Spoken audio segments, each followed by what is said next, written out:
நம்ம ஒரு கேள்வியை மனசுல தமிழ்ல நினைப்போம், ஆனா அதை இங்கிலீஷ்ல கேட்போம். அப்படி கேட்கும்போது எப்படி இருக்குன்னு பாருங்க. யூ ஆர் கம்மிங்கா, இதை எதுக்கு கேட்குறோம்னா என்னோட வரியா அப்படின்னு கேட்கறதுக்கு இப்படி கேட்போம். ஆனா அதை எப்படி கேட்கணும்? ஆர் யூ கம்மிங் அப்படின்னு கேட்போம். ஹீ இஸ் டயர்டா, அவன் டயர்டா இருக்கானா அப்படின்னு கேட்கணும்னு நினைக்கிறோம். அதுக்கு இப்படி கேட்குறோம். பட் ஆனால் எப்படி கேட்கணும்? Is he tired. அதே மாதிரி அவங்க போயிட்டாங்களா அப்படின்னு கேட்கறதுக்கு தே ஹேவ் லெஃப்டா அப்படின்னு கேட்போம். அப்படி கேட்கக்கூடாது. Have they left. மாதிரி ஹீ கேன் குக்கா, அவனுக்கு சமைக்க தெரியுமா அப்படிங்கும்போது இப்படி கேட்கக்கூடாது. Can he cook. மாதிரி ஐ வில் கால் ஹிம், அவனை நான் கூப்பிடுறேன், நான் கூப்பிடவா அப்படின்னு கேட்கறதுக்கு I will call him. No, shall I call him.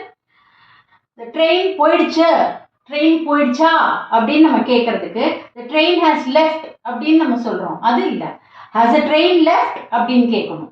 So நம்ம நினைக்கிறத அப்படியே மாற்றி லிட்ரலாக மாற்றக்கூடாது. நம்ம அதை எப்படி பிளேஸ் பண்ணணும்னா, ஃபர்ஸ்ட் ஹெல்பிங் வேர்ட் போடணும், அப்புறம் சப்ஜெக்ட் போடணும், அப்புறம் வேர்ப் போடணும். What is helping verb?